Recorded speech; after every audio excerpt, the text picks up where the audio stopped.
बिंदु उपनिषद में मन के बारे में बताया गया है। एग्जैक्टली मन क्या है और मन को डील कैसे करना है। श्रील प्रभुपाद कोट कर रहे हैं ये वर्स, मना एव मनुष्यानाम कारणम बंध मोक्षयो बंधाया विषय संगो मुक्ताया निर्विषयम मनः। सेकंड श्लोक है, मन एव मनुष्यानाम कारणम बंध मोक्ष। मन ही बंधन और मोक्ष का कारण है। तो कैसा मन बंधन का कारण है? कारणम बंधाया विषय संगो, जो विषय से आसक्त है वो बंधन का कारण है। और मुक्ताया निर्विषय मना, और जो मन विषय वस्तुओं से निरासक्त है वो मुक्त है। सिंपल। भगवान ने भी भगवद्गीता में 6th चैप्टर 6th वर्स में बोला है, नहीं 5th वर्स में, 6th चैप्टर 5th वर्स कौन सा है? उद्धरेद आत्मना आत्मानाम न आत्मनाम अपसादयेत आत्मैव आत्मरबंधो आत्मैव रिपुरात्मना। भगवान की एडवाइस है कि अपने मन से ही अपने आप को उठाओ। अपने मन को यूज़ करके अपने को गिराओ मत, मिसयूज़ करके गिराओ मत, यूज़ करके उठाओ, क्योंकि मन ही सबसे बड़ा बंधु है, मन ही सबसे बड़ा दुश्मन है। सो अब क्वेश्चन ये आता है कि कैसा मन दुश्मन है और कैसा मन फ्रेंड है। साधुओं का मन फ्रेंड होता है उनका, हमारा माइंड हमारा दुश्मन है। इसलिए मैंने बोला था साधुओं का मन देखोगे तो क्या होगा उसमें। साधुओं का मन अगर खोल के देखोगे तो उसमें 5 चीज़ें मिलेंगी आपको। हमारे मन में नहीं होंगी वो चीज़ें, उनके मन में 5 चीज़ें होंगी जो मैं कल एक्सप्लेन कर रहा था, बट मैं उसमें थोड़ा डिटेल में जाना चाहता हूँ। और वो 5 चीज़ें हैं 17 चैप्टर 16th वर्स में भगवत गीता के 17वें अध्याय के 16वें श्लोक में। क्या 5 चीज़ें हैं? कौन सा श्लोक है? मन प्रसाद सौम्यत्वम, मौनम आत्मविनिग्रह। मन प्रसाद सौम्यत्वम, दूसरा मौनम आत्मविनिग्रह, भाव एव संशुद्धि तपोमानसम उच्यते। ये 5 चीज़ें हैं। मन प्रसाद सौम्यत्वम, मन प्रसाद सौम्यत्वम, तीसरा मौनम आत्मविनिग्रह और भाव संशुद्धि। ये मन की तपस्या बोली है भगवान ने। हमारे लिए जो तपस्या है, साधुओं के लिए वो स्वाभाविक है। साधु अपने मन साधु तपस्या करते करते अपने मन को ऐसे ही बना लेते हैं, उनके मन में 5 चीज़ें मिलेंगी। और ये 5 चीज़ें हमारे मन में नहीं होंगी, जो बद्ध है लोग, एग्जैक्टली नहीं होगी। इसलिए भगवान ने कहा तपस्या है, ये सारी चीज़ें लाने की कोशिश करो। तुम लाने की कोशिश करो तो लो करोगे, मुश्किल पड़ेगा। तपस्या का मतलब ये होता है कि ऐसी क्रियाएं जो कि करना मुश्किल होता है। प्रभुपाद लिख रहे तपस्या मतलब वॉलंटरी सफरिंग। तपस्या मतलब जानबूझ के अपने पर सफरिंग कैसे कहेंगे, कठिनाई सहन करना, वो तपस्या है। नहीं, कठिनाई सहन करना। तो ये 5 चीज़ें मन में लाने में आपको कठिनाई होगी। इसलिए डिवोटीज कहते हैं कि प्रभु जी हम लोग तो भक्ति में खुश होने आए थे, मगर ये तो बहुत मुश्किल है। वेल, तपस्या है। मन में 5 चीज़ें लाने के लिए आपको प्रयास करना पड़ेगा। प्रॉब्लम्स होंगी, इतनी जल्दी नहीं आएगा, थोड़ा डिस्टर्ब होगे, बट दैट्स हाउ। आगे बढ़ने के लिए no gain without pain, no pain no gain, सुना है ना। सो तपस्या मतलब पेन। सो मगर जो तपस्या करेगा, पावनानि मनीषिणा, वो शुद्ध हो जाएगा, वो आगे बढ़ेगा, वो साधु, वो महात्मा बन जाएगा। यही है ना। सो क्या 5 चीज़ें हैं साधुओं के मन में? पहली चीज़ है मन प्रसाद। मन प्रसाद क्या होता है? मन प्रसाद होता है मन स्वच्छ। श्रील प्रभुपाद लिख रहे हैं वैसे मन प्रसाद, प्रभुपाद लिख रहे हैं मनु प्रसाद में, पॉपट में लिख रहे हैं, ब्यूटीफुल। प्रभुपाद लिख रहे हैं to be detached from sense gratification is मन प्रसाद। प्रसाद मतलब होता है सेटिस्फैक्शन, संतुष्टि। मन संतुष्ट तब होता है जब मन भौतिक इच्छाओं से मुक्त हो जाता है। प्रभुपाद लिख रहे हैं पहली लाइन में, To be detached from sense gratification is the real austerity of mind. ये वो श्लोक भी आते हैं ना, क्या कहते हैं, कुछ आचार्य जो लिख रहे हैं, मानव प्रसादा का लिख रहे हैं, मन की स्वच्छता, मन को स्वच्छ करना। और वो श्लोक आता है भाई अंतर सूची, क्या श्लोक है वो, भाई अंतर सूची, हाँ हाँ या ओम पवित्रो पवित्रो वा सर्वावस्था गतोपि वा यस्मरेत पुंडरीकाक्ष बाह्याभ्यंतर सूची। सो अंदर की स्वच्छता को, अंदर जब स्वच्छ होते हैं तो मन संतुष्ट हो जाता है। जब नहाते हैं धोते हैं तो अच्छा लगता है, ऐसे जब मन क्लीन होगा तो अच्छा लगेगा। That's all. अब मन क्लीन होने का मतलब क्या है, कि जो मन भौतिक संसार से आसक्त नहीं है, वही तो वही उस अमृत बिंदु उपनिषद में बोला है 2nd वर्स में, मनः निवृत्त मुक्तये निर्विषय। जो मन जो शुद्ध है वो निर्विषय, वो चीज़ों से आसक्त नहीं है। जितनी आसक्ति है उतना अशुद्ध हो। That's all, simple. उतना माइंड गलत चीज़ों में जाएगा। सो दैट्स मना प्रसादा। तो एक श्लोक आता है, ये मनु संहिता में भी श्लोक आता है, कौन सा श्लोक है बोलिया, जो 5 चीज़ें हैं प्रमाण है, क्या है आपने पता करते हैं ना, बोलना क्या है, तो वेद वेद अखिलो धर्म मूलम, हाँ, वेदो अखिलो धर्म मूलम स्मृतिशीले तद्विदाम आचारश्चैव साधूनाम।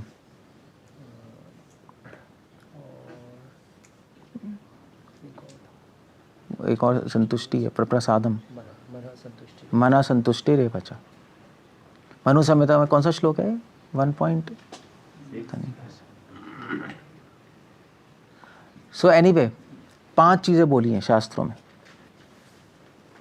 अगर आपको सत्य तक पहुंचना है तो 5 चीज़ें चाहिए।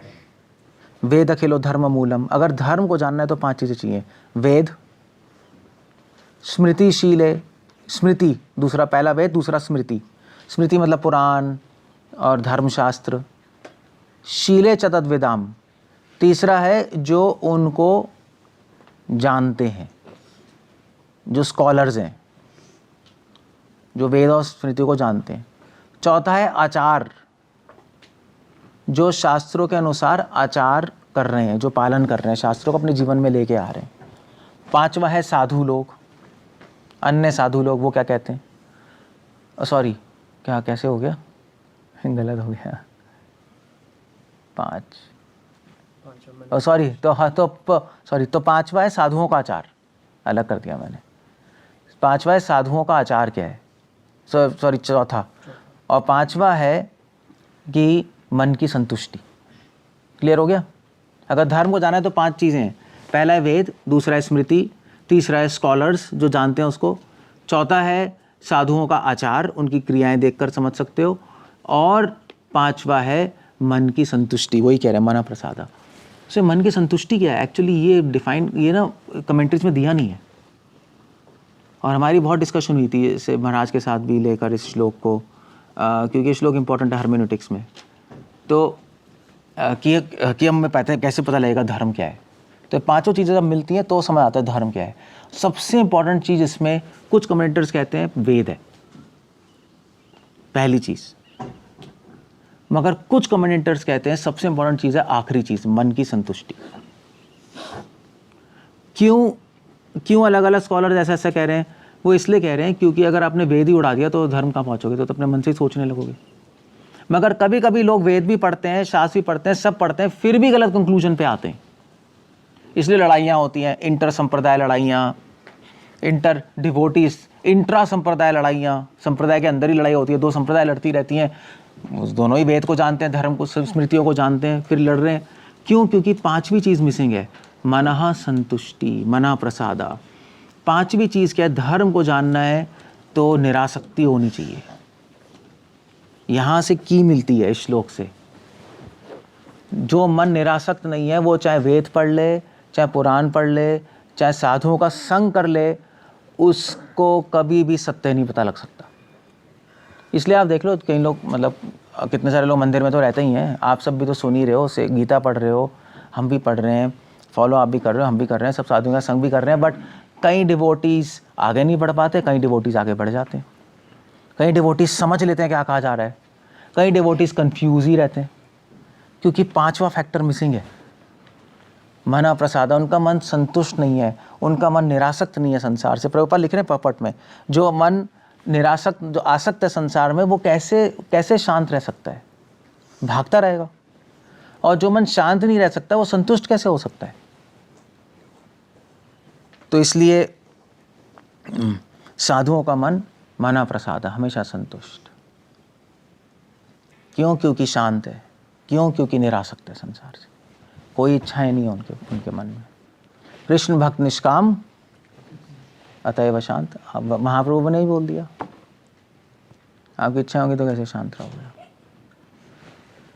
सो मना प्रसादा। दूसरा है जो साधुओं के मन में आपको चीज मिलेगी, वो है सौम्यत्वम। 17 चैप्टर 16 वर्स भगवत गीता। सौम्यत्वम। सौम्यत्वम का मतलब क्या होता है? शिला प्रभुपाद पॉपट के दूसरी लाइन में लिख रहे हैं सौम्यत्वम का मतलब, टू डू वेलफेयर, क्या लिखा है? टू डू वेलफेयर और good to train the mind in such a way that it always does good to others. यही लाइन आई थिंक, जहां तक मुझे याद है, यही है ना? ये सौम्यत्वम है। सौम्यत्वम का मतलब क्या होता है? जेंटलनेस। सौम्य, कई कमेंटेटर्स लिख रहे हैं इसको, सौम्यत्वम का मतलब है अक्रूरता, अक्रूर होना, जिसके माइंड में क्रूरता नहीं है, जिसके माइंड में हेट नहीं है, द्वेष नहीं है, अद्वेष्टा, अद्वेष्टा भी लिख रहे हैं। या दूसरे शब्दों में कह लो कि जो हमेशा दूसरों की भलाई के बारे में सोचता है, उसी के मन में तो क्या हो गया? अब क्रोध नहीं है, द्वेष नहीं है, वरना कैसे होगा? क्लियर है ना? जिसके मन में जो दूसरों की भलाई के बारे में नहीं सोच रहा, उसका मन द्वेषी है, उसका मन क्रूर है, बस। तो कई लोग जैसे मान लीजिए, तो कई लोग अपने भजन में लग जाते हैं। भक्तिजन ठाकुर ने कहा ये लोग चीटिंग कर रहे हैं अपने आप, ये द्वेषी हैं। इनफैक्ट मध्वाचार्य ने अपनी कमेंट्री में लिख रहे हैं कि अगर द्वेष खत्म करना है, उसका एक ही रास्ता है, सौम्यत्वम।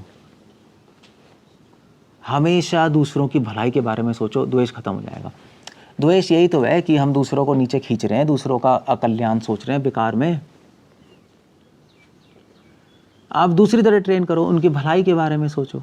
साधु हमेशा दूसरों की भलाई के बारे में सोचते हैं। शिला प्रभुपाद एक बार अमेरिका में थे, तो ऐसी लेक्चर दे रहे थे, तो एक इंडियन था, वो उठ के चिल्लाने लगा प्रभुपाद पे कि आप बकवास बोल रहे हैं, आप ये हैं वो हैं, बकवास है कृष्णा कॉन्शियसनेस। बहुत चिल्लाया वो और चला गया गुस्सा होके। तो प्रभुपाद फिर जब अगली बार आए वहीं पर, प्रभुपाद ने कहा उसको बुला के लाओ इंडियन को। बाद ने बुलाया, उसको माला पहनाई, प्रसाद दिया। तो लोगों ने कहा प्रभुपाद आपने इसको क्यों बनाया, तो पागल है। प्रभुपाद ने कहा कि नहीं, ये इसने अगेंस्ट बोला भगवान के और साधुओं के, और इसके बदले हमेशा के लिए नरक में चला जाएगा, इसलिए मैंने इसको बुलाया है, इसको बचाने के लिए। यूसी तो प्रभुपाद का पर्सनल एजेंडा कुछ नहीं हुआ कि मुझे कैसे बोल दे सबके सामने, क्या है बेइज्जती कर दी। प्रभुपाद ऐसा नहीं सोचते हैं, वो तो बद लोग सोचते हैं। साधु ऐसा नहीं सोचते। साधु तो उसके कल्याण के बारे में सोच रहे होते हैं। इसको बोलो सौम्यत्वम। जेंटल है हार्ट, हमेशा जेंटल का मतलब फूलिश हार्ट नहीं है। ऐसा नहीं है बहुत सॉफ्ट है, बहुत जैसे कहते हैं ना आजकल, क्या कहते हैं, तो बहुत सॉफ्ट हार्टेड है। सॉफ्ट हार्टेड का थोड़े ना कि बेवकूफ़ है। शिला प्रभुपाद सॉफ्ट हार्टेड नहीं थे, प्रभुपाद बहुत एक्सपर्ट बिजनेसमैन थे। सॉफ्ट हार्टेड का मतलब है कि हमेशा दूसरों की भलाई के बारे में सोच। ये दूसरा है जो साधुओं के मन में क्वालिटी होती है। शिला प्रभुपाद कितनी बार कार में जाते होते थे, तो कार में आते थे, प्रभुपाद लोगों को देख के रोते थे, उनके आंसू निकलते थे कि इनका क्या होगा, मतलब जेन्युइनली। सो तीसरा जो है, जो गुण साधुओं के मन में होता है, वो होता है मना प्रसादात सौम्यत्वम, मौनम। मौनम मतलब, वैसे तो टेक्निकली मौनम मतलब चुप रहना, श्रील प्रभुपाद लिख भी रहे हैं पॉपट में, मौनम मीन्स साइलेंस, चुप रहना। अब वो साधु चुप क्यों रहते हैं? चुप इसलिए थोड़ा ना रहते हैं कि वो कुछ सोच नहीं रहे, चुप इसलिए रहते हैं क्योंकि वो बहुत गहरा सोच रहे हैं। इसीलिए श्रील प्रभुपाद मौनम को इंग्लिश में लिख रहे हैं ग्रेविटी ऑफ थॉट। आप देख लो, आप वर्ड टू वर्ड मीनिंग बिल्कुल अलग है। मैं बहुत बार सोचता था कि प्रभुपाद भी को अलग क्यों लिख रहे हैं। मौनम का प्रभुपाद लिख रहे हैं गंभीर, लिटरल मतलब है चुप रहना। मौनम, मौनम ये कहते हैं ना चुप, मगर प्रभुपाद गंभीर लिख रहे हैं। क्यों? क्योंकि जिसके गंभीर विचार होते हैं वो ही कम बोलता है। जिसके छोचले विचार, छोचले समझते हो? छिचोरे, छिचोरे पता है वर्ड? जिसके छिचोरे विचार होते हैं वही बोलता है बस। छिचोरे वर्ड सुना है? सुना है? हाँ, नहीं पंजाब में है। छिचोरे विचार होते हैं, या छिचले, छिचले भी कहते हैं। अच्छा वर्ड लगा दो बस ऐसे ही। वो बोलता है, इसलिए जो आदमी बहुत बोल रहा है इसका मतलब उसके विचार बहुत सुपरफिशियल हैं, वो डीप नहीं सोच रहा। वो डीप सोचने वाला आधा नहीं बोलता।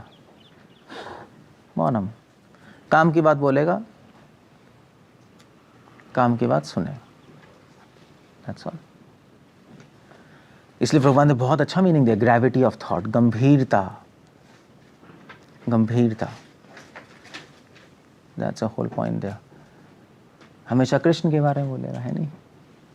ये कृष्ण के बारे में सोच रहा है, गंभीर चिंतन कर रहा है कृष्ण के बारे में। कृष्ण फिलॉसफी क्या है वो, कृष्ण इसके विराज स्वामी क्या लिख रहे हैं चैतन्य चरितामृत में, भक्ति तत्व, लीला तत्व, रस तत्व, भाव तत्व, प्रेम तत्व, कृष्ण तत्व, ये सारे तत्वों के बारे में चिंतन कर रहा है वो। तो टाइम कहाँ है बोलने का, फालतू की बात है। उसके मुंह से निकलेगा तो उसके मुंह से क्या निकलेगा? तत्व ही निकलेगा। ये तत्व ही सोच रहा है। बाकी जो ऐसी क्या कहते हैं उसको, छुल्लक जैसे हैं, वो बात करेंगे बॉलीवुड, टॉलीवुड, गंदी बातें, उनके माइंड में, उनके मुंह से यही चीज़ें निकलेंगी। That's how it goes. So, Mounam, very good quality. Gravity of thought, गंभीरता से आती है, गंभीर विचार। मननम, मौनम मतलब मननम। यहाँ पर सारे आचार्य लिख लें आप, मौनम मतलब होता है मननम, मननशील व्यक्ति। You have to think deep. Okay वो तो IBM का कंप्यूटर भी ना डीप थिंक डीप है ना, उसका भी थिंक डीप। इसलिए जिनको हैबिट नहीं होती ना डीप थिंक करने की, वो बहुत मुश्किल है उनका भक्ति में चलना।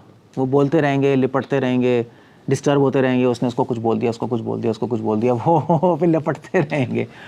क्योंकि कुछ बोलोगे वो कुछ समझेगा, फिर तीसरे को बोलेगा, चौथे को बोलेगा। इसलिए इट्स अ गुड पॉलिसी, जो काम के बात है बोलो, टाइम बचाओ। ओके, मौनम।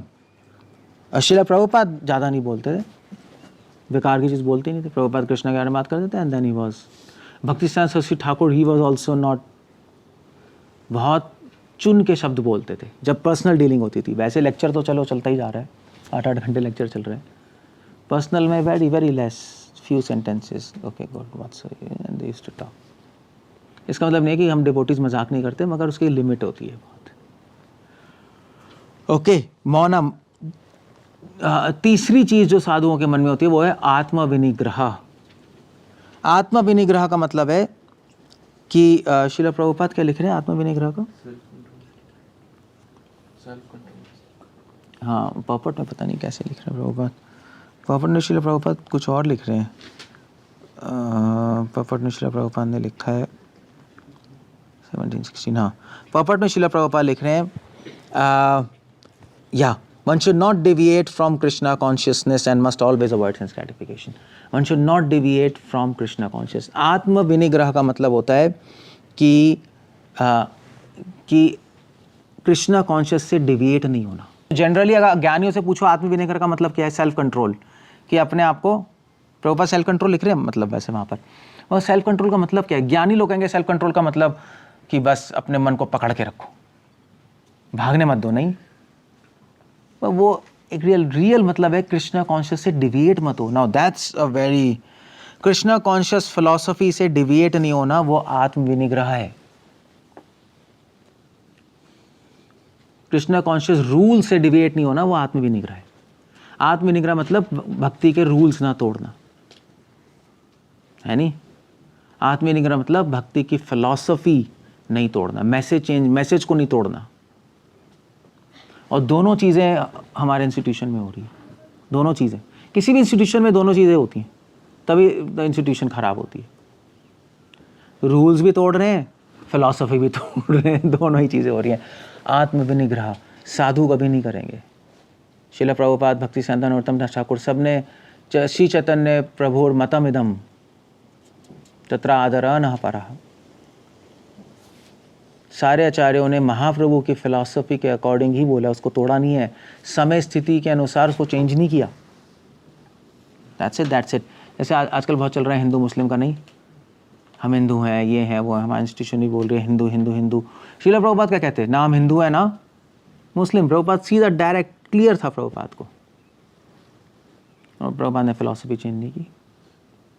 इसको बोलते हैं सेल्फ कंट्रोल, इसको बोलते हैं आत्म विनिग्रह। और फिर पांचवी चीज जो है उनके हार्ट में, भाव संशुद्धि। भाव संशुद्धि क्या लिख रहे हैं Prabhupada, to purify one's existence.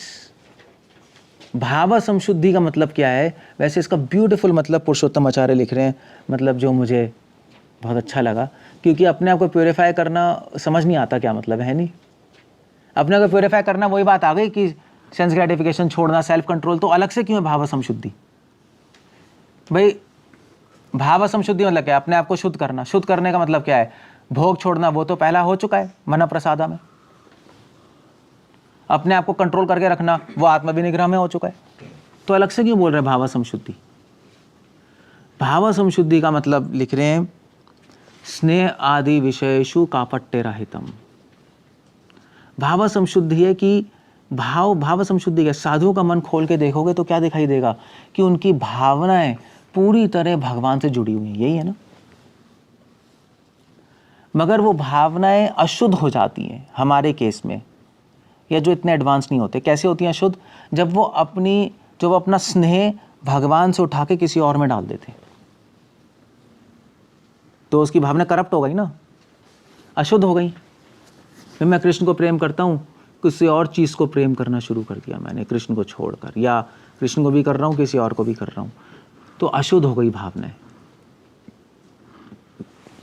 कपटता आ गई भावनाओं में, अपने आप को प्रेम करना शुरू कर दिया भगवान को छोड़ के। Now that's bad.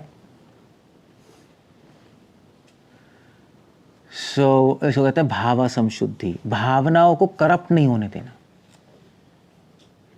या दूसरा मतलब है कि अपनी भावनाओं को कृष्ण के सिवाय कहीं और जाने नहीं देना, वो भाव संशुद्धि है, वो मतलब है। अब भक्ति में ऐसा होता नहीं, मतलब आप कहोगे ठीक है हमारी तो सारी भावनाएं कृष्ण के लिए, मगर ऐसा नहीं है। हमारी भावनाएं इधर उधर जाती रहती हैं, कभी अपने में चली जाती हैं, कभी डिवोटीज में चली जाती हैं, कभी कहीं चली जाती हैं। कृष्णा सेंटर में कृष्ण के थ्रू डिवोटीज में जा सकती हैं, वो बात अलग है। कृष्ण को उड़ा के डिवोटी में नहीं जा सकती। जैसे फॉर एग्जांपल कई लोग मंदिर में आते हैं, तो मंदिर में आते आते तो एक प्रभु जी का माता जी से प्यार हो जाता है वो शादी ठीक है, वो माता जी अच्छी थी, उनसे शादी कर लूँ मैं। तो क्या हुआ अचानक से, तो उनसे पूछो क्यों, क्योंकि वो तो वैष्णवी है। वेल सब कुछ सही है, बट अब आपने कृष्ण को हटाकर, वो कृष्ण के थ्रू नहीं आ रहा, वो डायरेक्ट जा रहा है, क्योंकि वो लस्ट पे बेस्ड है। That's all. शादी तो लस्ट पे बेस्ड है, अदरवाइज शादी क्यों करनी है उससे, शादी का मतलब ही क्या है। So that's a whole point. भाव संशुद्धि, हमारी भावनाएं और चीज़ों में भी जा सकती है, मगर थ्रू कृष्णा सेंटर में होनी चाहिए।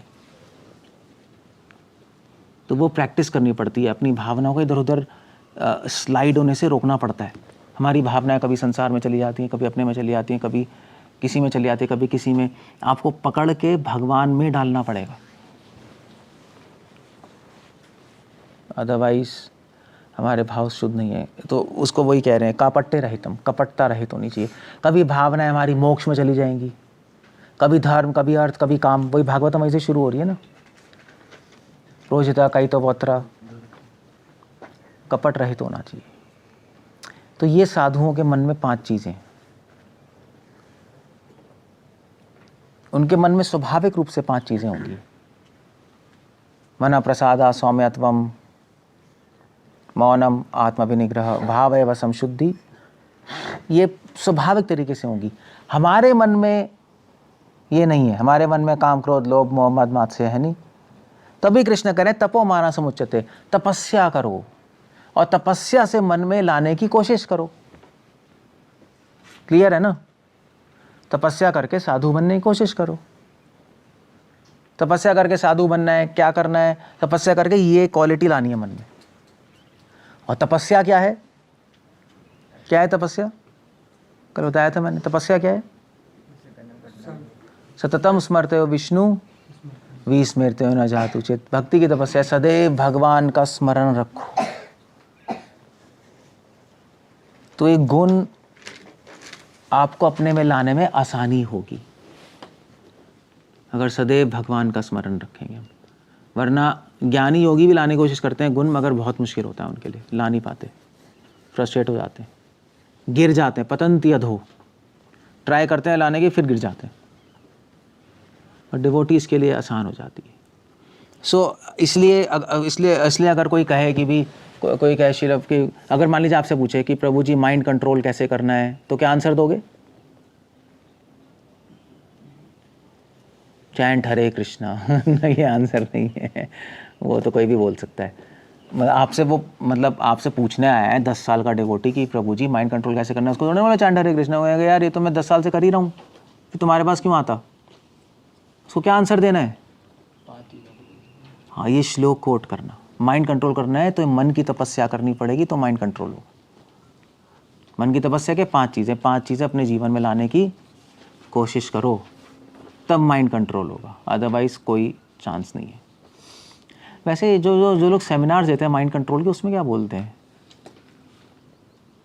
कॉलेज में आपने दिए होंगे, कॉलेज में, उसमें क्या बोलते हैं माइंड कंट्रोल के ऊपर बात करते हैं, इसको कम कर रहे हैं। वो इम्प्रैक्टिकल सा रहता है, नहीं कुछ होता ही नहीं कुछ। वो तो ऐसे ही सेमिनार बेकार, थ्योरी में रहता है। ये 5 चीज़ें आप प्रैक्टिस कर सकते हो, अपनी लाइफ में लाने की कोशिश करोगे तो आपका माइंड कंट्रोल हो जाएगा। बस दैट्स ऑल। अब आप देख लो आप में कितनी है 5 चीज़ें, खुद ही देख लो। मन प्रसादात, भोग से कितनी नहीं ला सकती है, कितना मन संतुष्ट है, कितना मन शांत है, अशांत है, कितना क्या हो रहा है। सौम्यत्वम, सौम्यत्वम क्या है?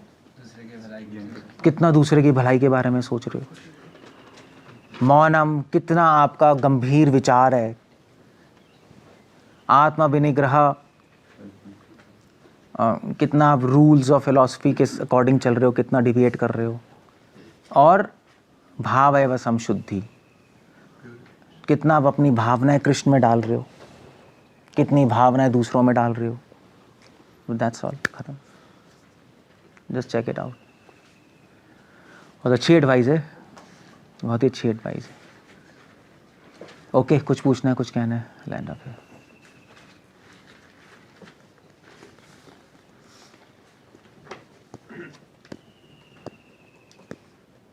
क्या क्वेश्चन है?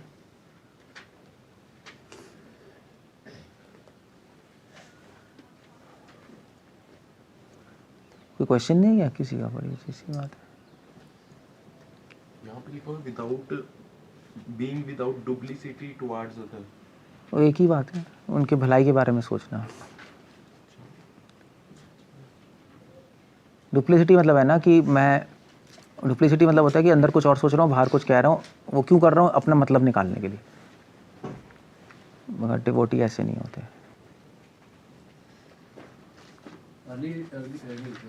शुरुआती स्टेज में डिवोटीज में तो ये रहता है ना कि आपस में कोई बात हो जाए तो फिर उतना अच्छा नहीं सोचते।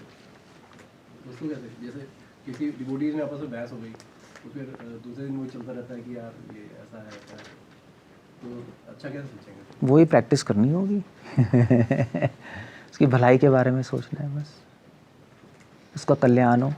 वही तो मैंने बोला, वो तपस्या करने, तपस्या मतलब भगवान का स्मरण करने से होगा। वही हम बात कर रहे थे कल कि क्या बात कर रहे थे कि हम कोशिश कर रहे हैं, हो नहीं रहा। चक्कर है कि हम लोग क्या है, हम लोग डीमन है, डीमंस नहीं कर सकते, क्योंकि आप खुद कोशिश कर रहे हो बिना भगवान की हेल्प के। तभी कृष्ण कह रहे हैं तपः मानसमुच्यते, तपस्या, मेरा स्मरण करो तब हो पाएगा। इंडिपेंडेंटली करोगे तो नहीं कर पाओगे, फ्रस्ट्रेट हो जाओगे। तो भगवान से कनेक्ट होके बहुत आसानी से हो जाएगा। भगवान से डिस्कनेक्ट रहोगे तो कर ही नहीं पाओगे, फ्रस्ट्रेट होते रहोगे बार बार, दूसरे की भलाई के सोच ही नहीं पाओगे। आपके माइंड में उल्टे उल्टे थॉट्स आते रहेंगे, वही ना। और हम सोच रहे नहीं, हम सोचेंगे सोचेंगे सोचेंगे, उसी को असुर कहते हैं, जो खुद करना चाहता है बिना भगवान की हेल्प के। यही है ना, अहम कर्ता, अहम भोगी, मैं करूंगा बिना भगवान की हेल्प के, तो होता ही नहीं।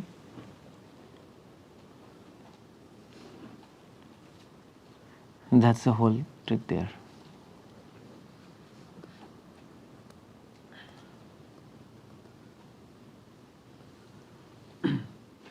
तो विनम्रता का डेफिनेशन आपने एक बार बताया था लेक्चर में कि विनम्रता का मतलब है कि भोग की कामना छोड़ना, और बताया था कि आपने और इंस्ट्रक्शंस फॉलो करना है, दो चीज़ें। वो तो है।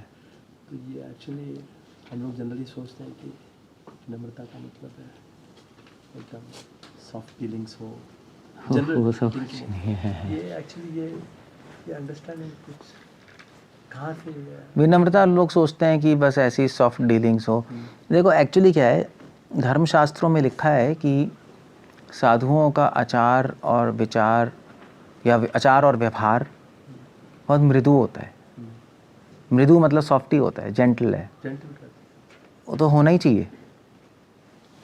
बट विनम्रता यहाँ तक लिमिटेड नहीं है, ये विनम्रता नहीं है। क्योंकि क्या है कि ये जो आचार और व्यवहार बहुत सॉफ्ट होना, मृदु होना, ये तो किसी डरपोक व्यक्ति का भी हो सकता है, या हाँ डरपोक व्यक्ति का, या कमज़ोर व्यक्ति का भी हो सकता है, या मतलब अगर आप किसी के एम्प्लॉय हो तो भी हो सकता है, क्योंकि आपको पैसे मिल रहे हैं वहाँ पे, आपको जेंटली डील करना ही पड़ेगा लोगों से। कैसे करोगे आप? ये आर्टिफिशियल है। हाँ, तो इसलिए भक्तिनाथ ठाकुर लिख रहे हैं कि ये जो मृदु व्यवहार है, मृदु आचार है, वो किसी कपटता से भी हो सकता है, और भौतिक स्तर पे भी हो सकती हैं चीज़ें। इसलिए विनम्रता को हम इससे तोलते नहीं, मृदु व्यवहार से। विनम्रता को हम तोलते हैं भोग छोड़ने से, तब हम उसको रियली में विनम्र कहेंगे। तो इसका मतलब तो ये ऐसा है कि जो मतलब ज़रूरी नहीं है कि अगर आपका मृदु व्यवहार और आचार हो तो आप विनम्र हो। मैं कहा विनम्र होगे तो आपका मृदु आचार और व्यवहार होगा ही होगा। उल्टा हो जाता है, क्योंकि साधु तो हमेशा वो थोड़े ना कुछ मारा पीटी करेगा या हार्शली बोलेगा, उसको कोई शौक नहीं। सत्यम प्रियम हितम, उसकी वाणी अपने आप प्रिय होगी। तो इसलिए हम विनम्र दीनता को मृदु व्यवहार से तोलते नहीं, भोग छोड़ने से तोलते हैं। भक्तिनाथ ठाकुर लेक्चर में बहुत स्ट्रांग थे, was like a lion, but personal dealing में बहुत मृदु थे। सारे उनके डिसाइपल्स बोलते हैं very gentle in his dealings, but जब लेक्चर दे रहे हैं इज लाइक अ लायन, क्योंकि वो तो प्रवचन है ना। सो ये है विनम्रता। और जो भोग नहीं छोड़ेगा वो विनम्र रह भी नहीं सकता अल्टीमेटली, मतलब उसका व्यवहार और आचार मृदु रह भी नहीं सकता। कभी ना कभी वो बस हार्श वर्डिंग्स हो ही जाएंगी, क्योंकि उसके अंदर भोग वासना जब रुकेंगी तो उसको गुस्सा आएगा, कुछ ना कुछ तो होगा ही होगा। You can't behave properly always.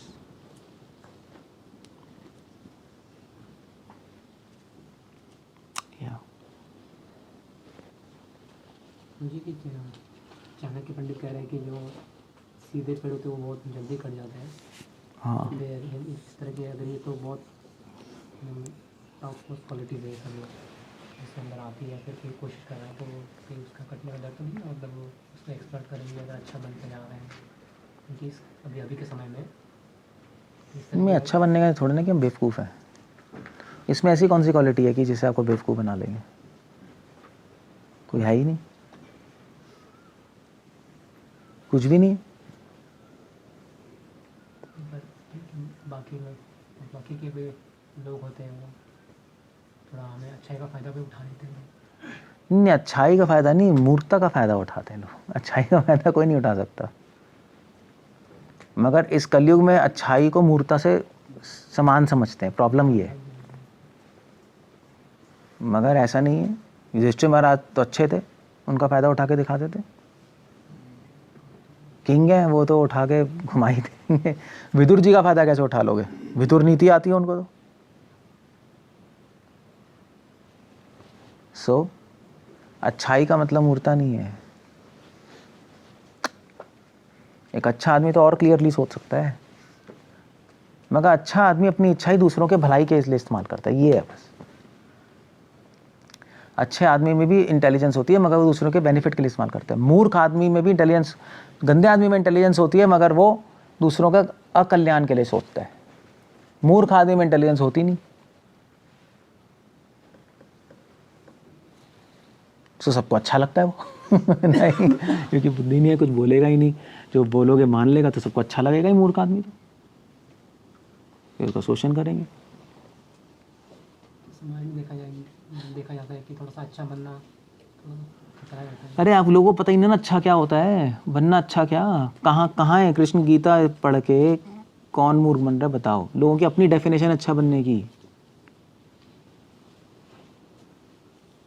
किसी शास्त्र में ऐसा नहीं है।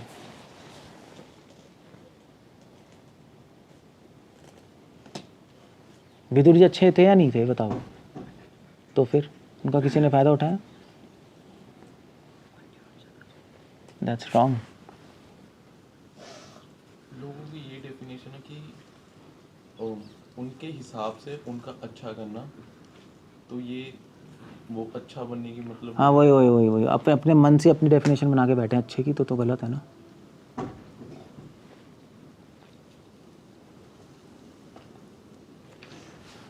Okay, so will end up here.